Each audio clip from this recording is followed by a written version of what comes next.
Bu mövzunu mən ümumiyyətlə çalışıram auditoriyadan fəlsəfə giriş kursunda da tələbələrə izah edeyim. Nəyə görə? Çünki bu həm də onu göstərir ki, fəlsəfə bizim inandığımız, sorğulamadan qəbul etdiyimiz, ən altda dayanan, fundamentdə dayanan inamları belə sorğulaya bilər və ona şübhəçi yanaşa bilər. Adi insanların gündəlik həyatda heç vaxt sorğulamadığı, üzərindən ötüb keçdiyi, öz-özünə anlaşılan kimi qəbul etdiyi məsələləri sorğulamaqla məşğuldur fəlsəfənin işləridir və bu çox yaxşı nümunədir ki, belə fundamental bir sualı da belə istər gündəlik olsun, istər elmi fəaliyyət olsun, onun əsasında dayanan inamı, dünyanın mövzusu ilə bağlı inamı sorğulayır.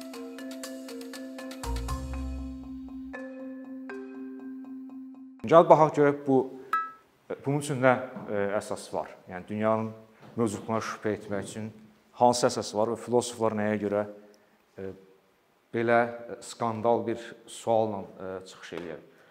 Məsələn, mahiyyətinə keçməmişdən qabaq bəzi terminlərin mən izahını verim qısa. Dünya dedikdə mən bizdən kənarda mövzuda olan, şuurumuzdan asılı olmadan mövzuda olan nəslələri nəzərdə tuturam. Nəslərin məcmusunu nəzərdə tuturam daha doğrusu. Parta, stol, ağac, kainat, qalaktikalar və s. Yəni şey isə ayrı-ayrı nəsləri, gördüyünüz obyektləri təzahür duyğu və ya hiss verilən dedikdə isə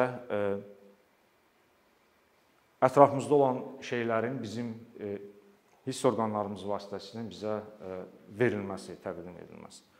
Məsələn,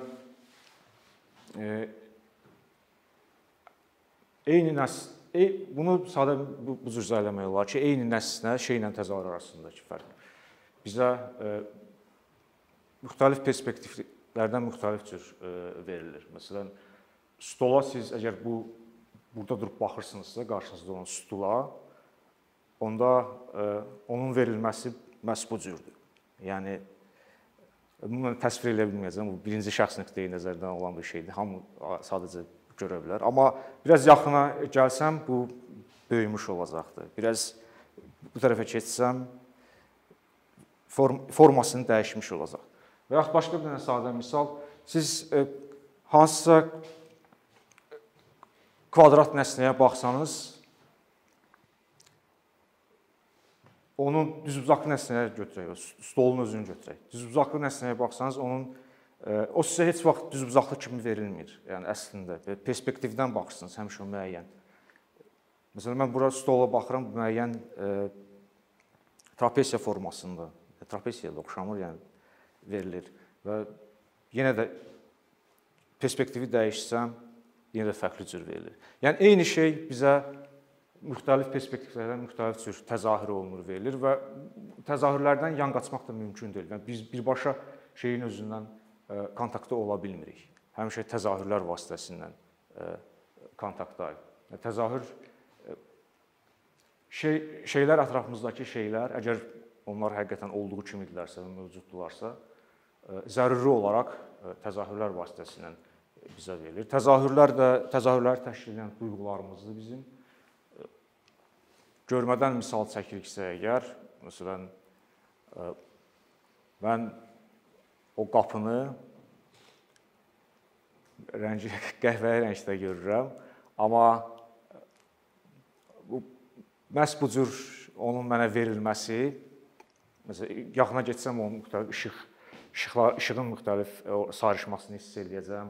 Orada eyni rəngdə görsəm bu əslində. Biz buna eyni rəng deyirik, amma diqqətlə baxanda görürsünüz ki, bu müxtəlif rənglərin qarışığıdır.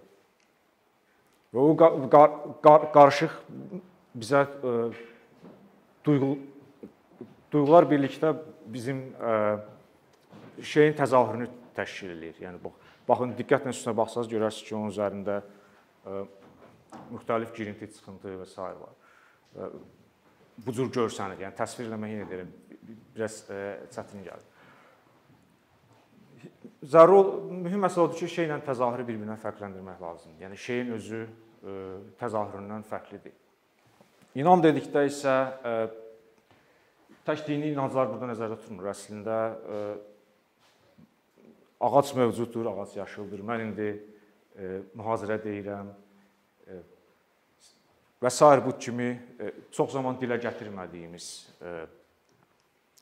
zehni vəziyyət nəzərdə tutulur. İnam elə bir zehni vəziyyətdir ki, inam subyekti gerçəklikdə müəyyən vəziyyət olduğunu iddia edir. Məsələn, arzuda bu belə deyil. Arzuda biz iddia eləmirik, irəli sürmürük. Məsələn, mən arzulara bilərəm ki, kaş yağış yağır, kaş yağış yağsın. Bu o gerçəkliklə bağlı heç bir iddia üzərimə götürmürəm. Amma inamda isə yağış yağır desəm, müəyyən bir iddia da olmuş oluram gerçəkliklə bağlı. Diqqət eləyin ki, bu və digər nəslənin mövcudluğundan bağlı inam, məsələn, ağac mövcuddur, ağac yaşıldır, eləcə də bütövlükdə dünya mövcuddur. Bunların hamısını biz təzahürlər, duyğular və ya hissi verilənlər vasitəsilə çıxardırıq. Yəni, özünüzə sual verin ki, nəyin nəticəsində biz əmin oluruq ki, ətrafımızda nəsnələr var? Məsələn, görməklə və yaxud hiss eləməklə, düzdürmü? Yəni, hissi verilənlər vasitəsilə əmin oluruq. O stolu mən görməsəydim, onun burada mövcudluğuna əmin olmazdım. Yəni, zehnimizi bu cür təsəvvür eləyə bilərik. Qısa, mən şəkildə çəkim göstərim. Təsəvvür edin ki, bu bizim psixikamızdır və yaxud zehnimizdir. Bu hissi və rasional hissəyə bölə bilərik ki, adətən filosoflar istifadə edirlər bu bölgüdən. Hissi hissədə, məsələn, bir konkret misal üzərində, bu stulun mövcudluğunu biz nə cür əmin edirik, nə cür inamı, stul mövcuddur inamını hasil edirik özümüzdə.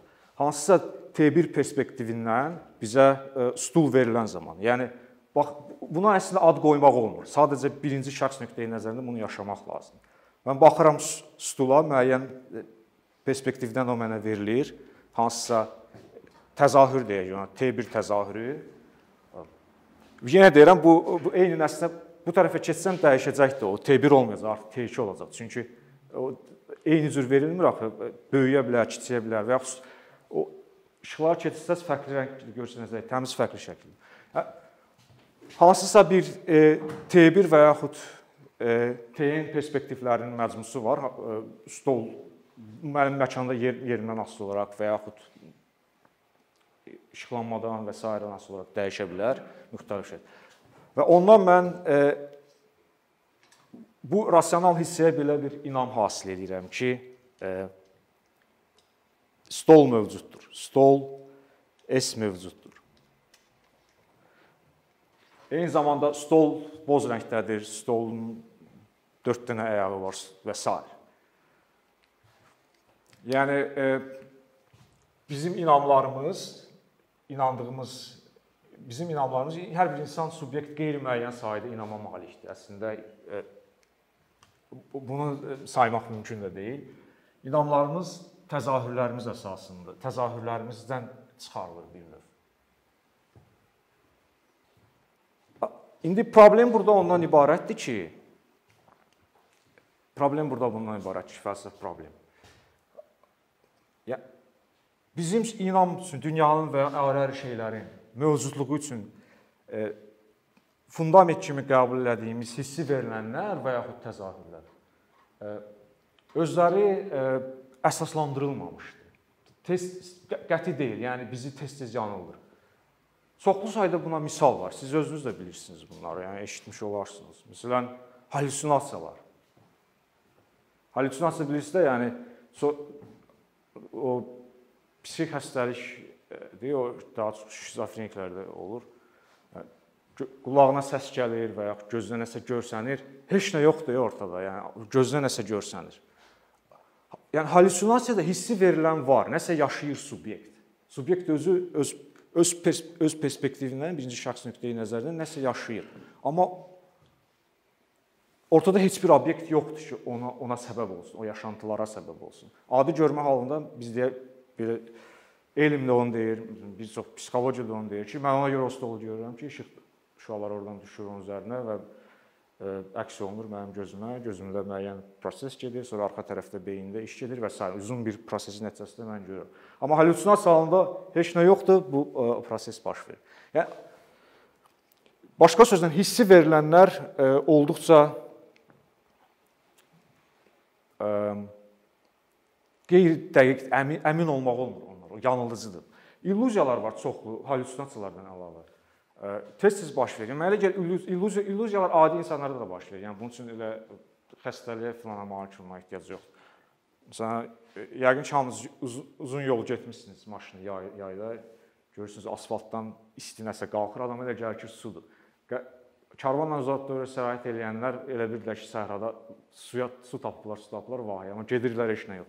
Və yaxud adi, məsələn, mən bu markeri bura salsam, əyri görsənəcəkdir. Halbuki bu əyri deyil, yəni suya salanda çubuq. Ondan əlavə, gerçək kimi qəbul edilən yuxular, yəni fikir vermişsinizsə, əgər yuxularımızın əksəriyyətində biz heç yuxuda olduğumuzun fərqində olmuruq. Yəni reallıq kimi qəbul edirik onu. Yuxuda da nələrsə bizə verilir, hissi verilənlər var, nələrsə bizə təzahür olur, müəyyən yaşantılar yaşayır və çox zaman onu gerçək kimi qəbul edirik. Descartes bu məşhur fransız filosofu, modern fəlsəfənin yaradıcısı, ilk filosof. Descartes bu məsələləri nəzərə alaraq belə bir skeptik arqument irəli sürür, yəni fikir irəli sürür. O qeyd edir ki, ola bilsin ki, bizim yaşadığımız həyat da belə yuxudur. Bəlkə bizi hansısa çox güclü bir varlıq, onu şeytan adlandırır, şər bir varlıq aldadır. Bu məntiqi baxımdan mümkündür. Ən azı məntiqi baxımdan mümkündür. Problem burada ondan ibarətdir ki, bunun doğru və yaxud yanlış olduğunu sübut eləmək mümkün deyil. Çünki biz yuxunun doğru və yaxud yanlış olduğunu, yuxunun yuxu olduğunu nə zaman bilirik qeyri-real olduğunu? Aylandan sonra yeni bir vəziyyət əldə edirik və həmin o ayıq vəziyyətin perspektivindən yadımıza salırıq ki, hə, bu yuxu idi. Gerçək olan budur, amma bu yuxu idi. Ancaq bu həyatın özündə elə bir imkan yoxdur ki, oradan çıxıb neytral bir perspektivdən boylana bilərsən ki, görəsən bunun özü bir real bir şey idi, yoxsa yox. Əgər bir çox dinlərdə deyilən kimi öləndən sonra və yaxud ruhun bədəndən ayrılması kimi belə şeylər doğrudursa, deyilənlər doğrudursa, onda müqayisə eləmək imkanı ola bilər.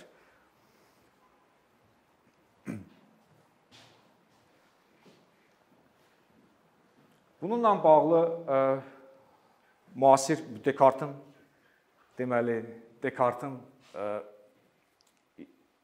əsasında Descartes-in ideyasıdır, metodik şübhəsidir. Deməli, brain və səlləşdə beyin deyilən bir fikir eksperimenti var. Bunu da materialistlər üçün hazırlayıblar. Müasir dövrdə materialist filosofların sayı çoxdur. Materialistlərə Descartes şəklində məsələni qoyanda deyirlər ki, elə şey, dünya maddi bir gerçəklik var, elə bir şey ola bilməz. Onda materialistlər üçün belə update ediblər bu eksperimenti. Güman belədir ki, eksperiment belədir ki, fikir eksperimentidir bu. Materiya var, yəni beyin mövcuddur, bir də kompüter var. Ola bilsin ki, onda bizim beynimiz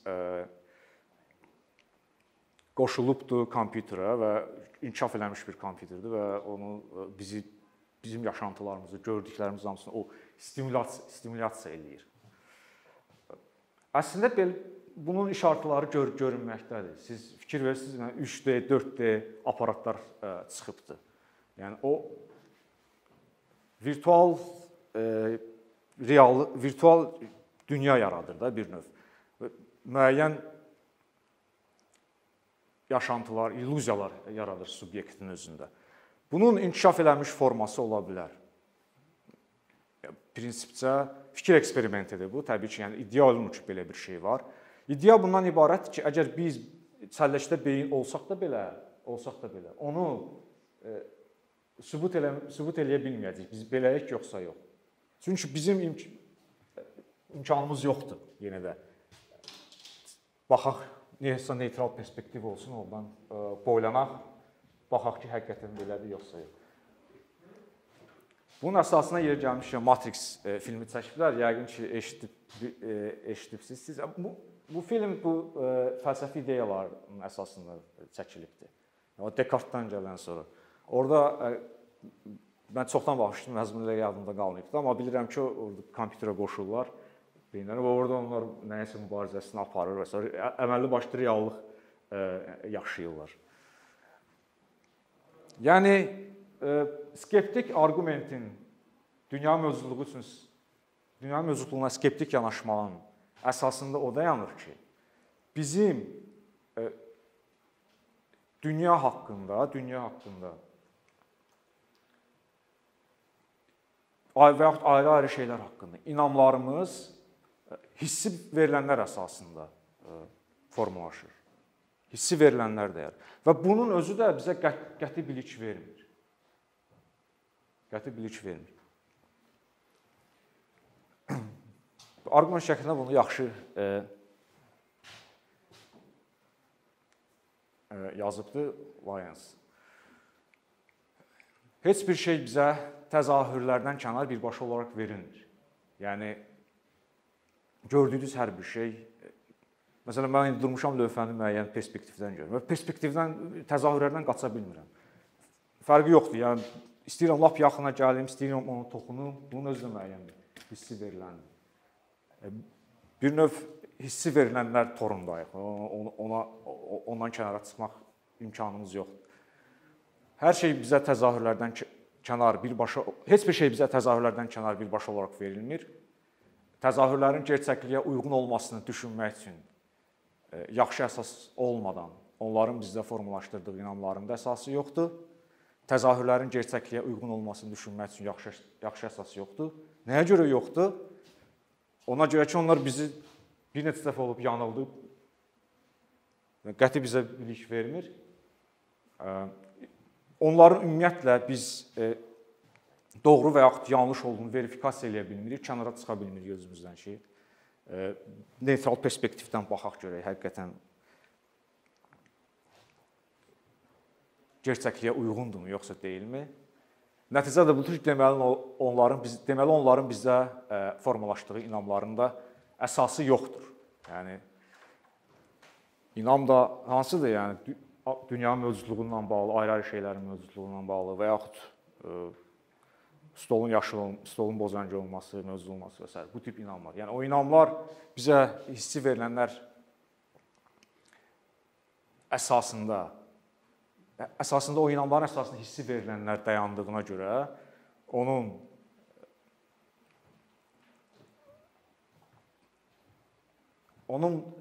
üçün o qəti deyil, yəni qəti inam deyil. Arqument burada bundan ibarət.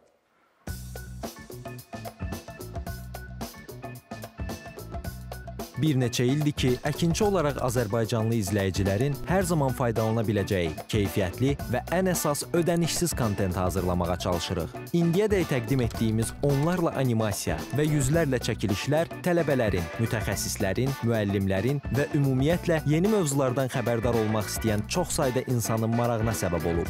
Bu illər ərzində hazırladığımız videolar təhsil, texnologiya, ictimai fəallıq, iqtisadiyyat, gender bərabərliyi, ətraf mühit, ifadə azadlığı, hüquq, demokratik inkişaf, mədəniyyət və digər mövzuları əhatə edib. Məqsədimiz çoxlu baxış gətirən deyil, çoxlu fayda gətirən videolar hazırlamaqdır. Amma bu, düşündüyümüz qədər asan deyilmiş. Gördüyümüz iş kifayət qədər resurs, əmək və təbii ki, davamlılıq tələb edir. Bu səbəbdən Patreon platformasından istifadəyə başladıq. Əkinçinin Patreon hesabının populyarlaşmasına çox böyük ümidlərimiz və gözləntilərimiz var. Bəziləriniz Patreon haqda ilk dəfə eşidirsiniz. Əslində, çox sadə izahı olan bir platformadır. Təsəvvür edin ki, siz rəssam və ya musiqiçisiniz. Sosial şəbəkələrdə sizi izləyən, işinizi bəyənən çox sayda insan var. Patreon platforması sizə imkan verir ki, izləyicilərinizin könüllü aylıq ödənişləri sayəsində işinizi davam etdirəsiniz. Sərgi, konsert zallarından asılı qalmayasınız. Amma bu, təkcə rəssam və musiqiçilərə aid deyil. Məsələn, əkinçiyə bənzər fəaliyyətlə məşğul olan bəzi layihələrin 10 minlərlə patronu var. Biz də düşündük ki, nə üçün əkinçinin Patreon hesabı olmasın? Sizin dəstəyiniz sayəsində sayəsində biz daha çox və daha keyfiyyətli kontent yaratmağa davam edə biləcəyik. Amma bu dəstək yalnız maddi dəstək deyil. Dəstəkçilərimizin sayının artması gördüyümüz işlərin faydalı olduğuna dair əminlik verir. Patreon platformasından istifadə çox sadədir. Hesabınızı açırsınız, sizə uyğun dəstək növünü seçirsiniz və Patreon özü hər ayın ilk günü kartınızdan seçdiyiniz dəstək növünə uyğun ödəniş tutur. Bu qədər. Sonda onu demək istəyirik ki, dəstəkçilərin sırasına qoşulmaq istəyən, amma məhdud imkana görə bunu edə bilməyənlər narahat olmasın. Daha öncə dediyimiz kimi, bizim əsas məqsədimiz daha çox insanın hər zaman faydalana biləcəyi keyfiyyətli və ödənişsiz kontentin yaradılmasıdır. Bunun üçün mütləq patronumuz olmalısınız deyə məcburiyyət yoxdur. Amma imkanınız patron olmağa çatırsa və bizim işimizi bəyənirsinizsə, patronlarımızın sırasına qoşulmağınız bizim üçün çox önəmlidir.